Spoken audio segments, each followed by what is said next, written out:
Hello and welcome to my channel. I'm Sam Zagar. We're going to be doing another YouTube reading today. We are reading for a 1-3 Splenic Projector. This is my third reading of the day, and all three people have been splenic, and they have all been caves environment, which is very interesting. This intake form, though, is as bare, as naked, as simple as they come, and it's always a little bit of like an experimental gamble for me to read for someone who's asking this kind of stuff. What do they want to know? What's your biggest question? I question things to get to the foundation of things. What are they curious about? I'm curious about how you'll interpret my chart. What's a problem you need help with? Nothing too pressing.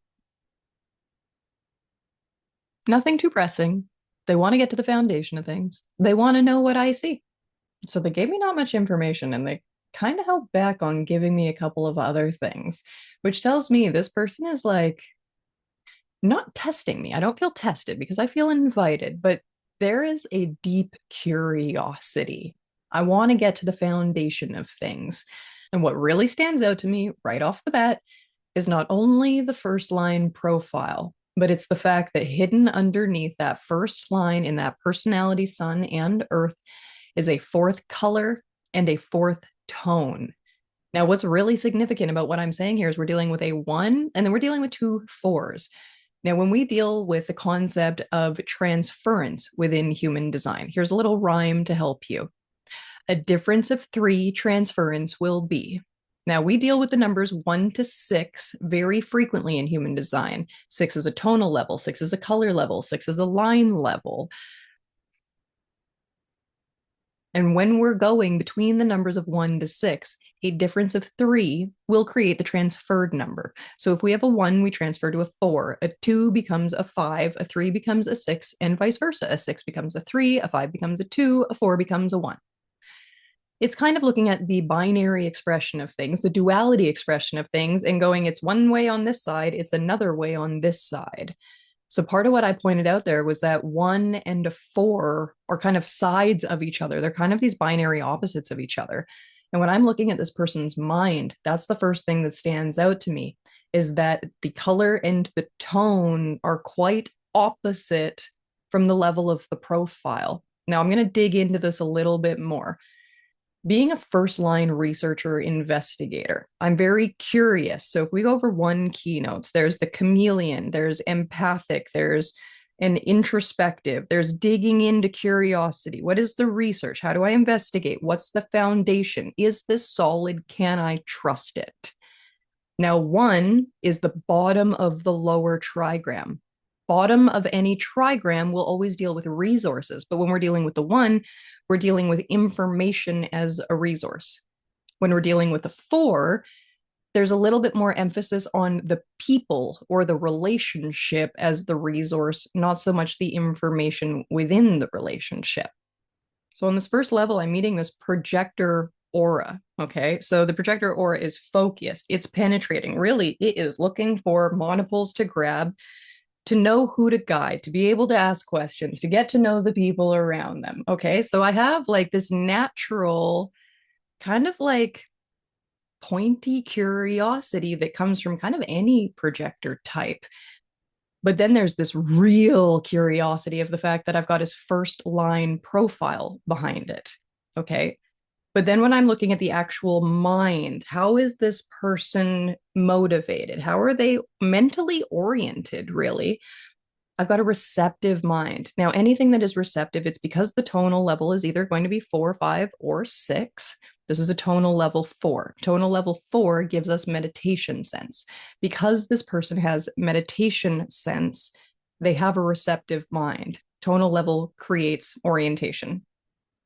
So when I take that and then I put that with this fourth color motivation, fourth color motivation is need motivation. Now, need being a 4 is at the bottom of the upper trigram, 4, 5, 6. So we have a resource component with the 4. But if we look at the 4 as a profile, the 4 would be the networker opportunist. And the network is really about the relationships. And so there's a quality of need motivation that has to do with resources and relationships.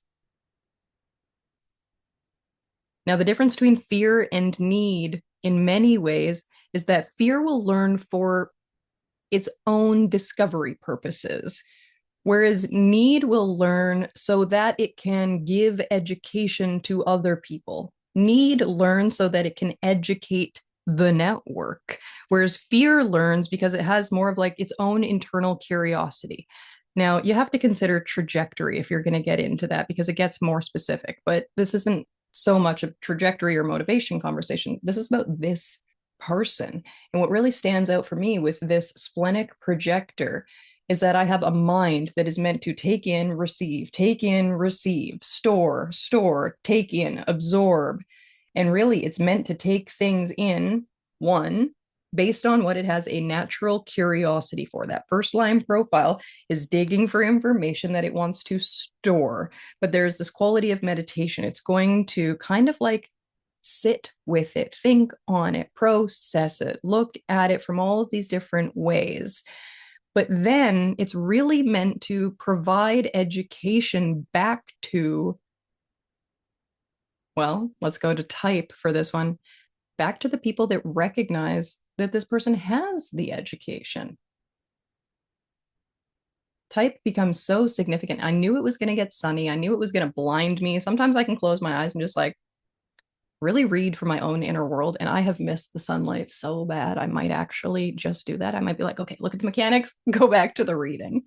Oh, God, it feels so good.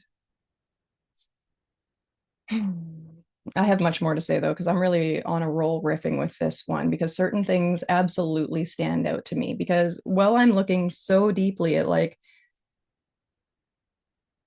I can't swear on YouTube as much, but we call it the effery in human design. When you have like one thing that almost in a way kind of contradicts the other, this person has a one for their profile, which has a weird relationship to the four. And then they have a four for their motivation, which would transfer to the one. And so there's this weird kind of like, it's a little bit tricky to navigate. The mind can be a little bit challenging for this person to understand in the sense of how is their mind meant to become outer authority? I think most people's minds are kind of just confusing to them because they don't quite know what to do with their mind. Because if you're using your mind to make decisions for you, you're not having a very good life and you're probably definitely not in your success signature. You're probably very bitter. When your mind is right, you are recognized as a level of outer authority. So, is this projector actually seen and recognized as a level of outer authority? In order to become outer authority, you have to go through your transformations. Did this person actually go through their transformations? This person is 64 years old. Okay, so that being said, this is a long time to be able to develop the four transformations. It's very tricky to read this kind of stuff for someone who's especially under the age of 30 because they haven't even really been able to go through the transformations. It's not chronologically really their time yet. But this person has had enough time that they likely should have gone through their transformations, which ultimately brings them to like an ideal or like not ideal, but like their highest potential level of awareness. So, did this person get to their highest level potential of awareness? What is the kicker that's in the way of that if they didn't? I want to acknowledge that this person has four channels. We've got the channel of curiosity, struggle, abstraction, and logic. Three of those channels are mental, okay? That's a lot going on up here. I've got collective abstract, I've got collective logical, I've got another collective abstract, and none of them are fully conscious. And then if I look down to like, where is this person's authority? This is a split definition person. So there's so much activity up here all the time. It's so busy up here. They're always thinking, always processing, always researching, always going after the next thing, always curious, always wondering who they're going to teach that next thing to, who's going to invite them that they're going to teach it to. What would stop this person from actually being successful and recognized in their life? If they let their head definition trump their splenic definition, we've got problems. And it's probably happening because the splenic definition is unconscious. This is someone with the channel of struggle, and it's all in red. It all comes from the body side. It is not consciously defined. So this person's splenic instinctual awareness of how they're going to keep themselves healthy is not something that goes through the mind. So their mind is so busy thinking about so many things, but it's not really thinking about like what their authority should be doing. And nor would you really want it to. Like, no spleen is meant to go through the mind per se. Now, I know that I'm saying something different between whether something is conscious or unconscious in terms of whether it goes through the mind with awareness, but I'm also talking distinctly about like there's a difference between like the spleen and the root down here and the head and the ajna up here in terms of like this kind of thinking.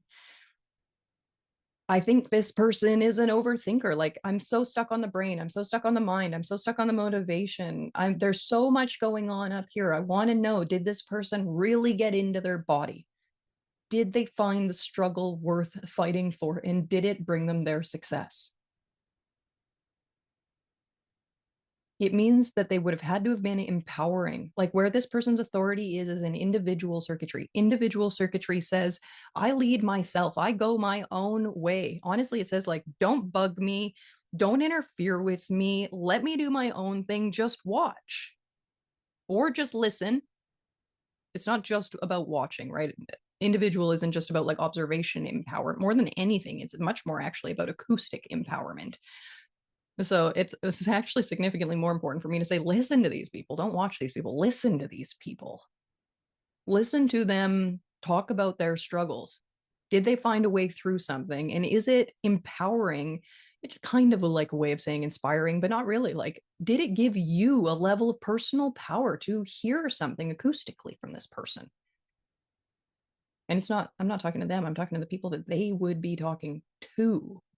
In order for this person to be successful, they have to be guiding people in a little bit of like an indirect way and kind of through their own self guidance, which again, we've got another conundrum here as a projector. It is so hard to see yourself as the projector. Now, this person has personal view. I've got a sixth color view. That's one of the only kind of like small wins I have for this projector in terms of being able to see themselves. Because it's not so much that they see themselves, but at least they're meant to see through their own perspective. And that should affirm for them a little bit more about like not who they are, but what they see and recognize and their role in it. While this person is individual where their authority is and very collective up in their mental definition, it's also standing out to me that so many hanging gates are individual for this person. They've got a hanging 39, they've got a hanging 22, they've got a hanging 2, a hanging 1, a hanging 43, a hanging 61. This person does, in many ways, not feel individual really, because they have 3 collective channels and 1 individual channel. But there are so many individual gates that I think it's very important to acknowledge the natural level of melancholy that would come from this person. That's challenging to deal with melancholy on top of dealing with a projector and the question of like, am I bitter? Am I failing? And then also to deal with the fact that we have a third line body. And the third line body is like, it carries this quality of failure and shame. So the negative or drop down feelings I get from this person are melancholy, shame. And like, I had more words to say there, but they all disappeared because I went, and where's the support? Like, that also catches my attention. Like, where's the support for this person? It's interesting because I want to say, like, they don't necessarily feel that individual, but they do feel alone. I think this is someone who may have spent, I want to say too much time alone, but that's such a weird thing to say. Who am I to say whether or not someone has spent too much time alone? And it's such a like a battle of, as a projector, we're very much meant to spend a lot of time alone so that we always can return to ourselves and know what we actually feel like. But our role isn't alone or singular. Our role is always in communion with the other. It's like you're in communion to guide, and then you deke out to be alone, to regulate, to return back to yourself, to be recognized as yourself, to go back into guide, to be conditioned by the other, to be able to read them, to, and you have to be able to do both of those back and forth.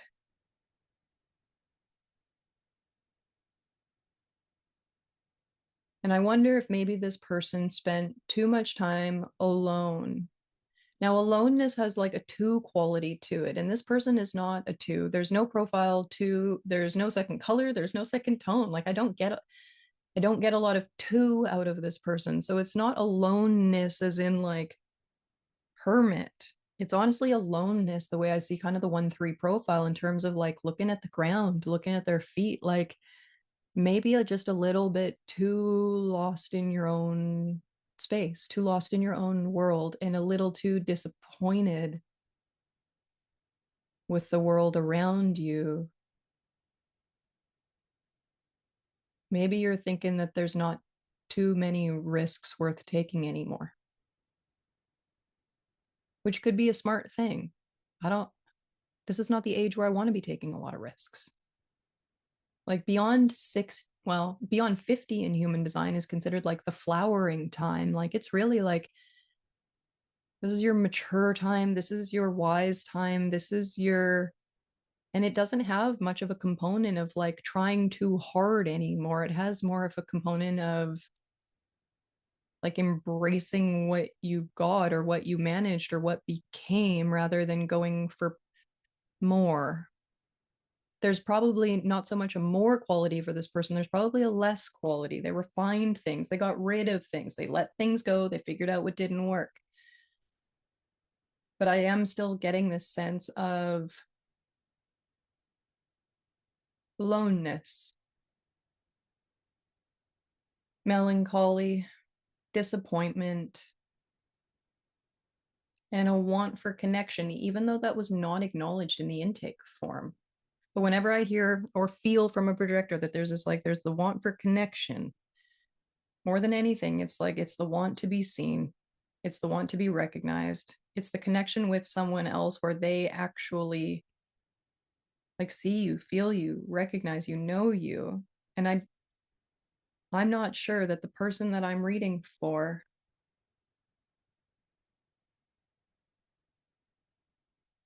has ever actually fully felt like how good it can be to be them, how good it can be to be their design, how good it can be to be the projector. I'm wondering if they've only had little snippets of it. And maybe part of this reading is the reminder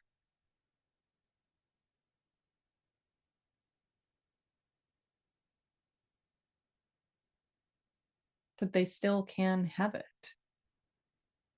That's so interesting. They didn't bring up any relational stuff. They didn't bring up emotional stuff. They didn't bring up intimate stuff. And that's where it goes for me. It starts with like a bit of like a mental mess.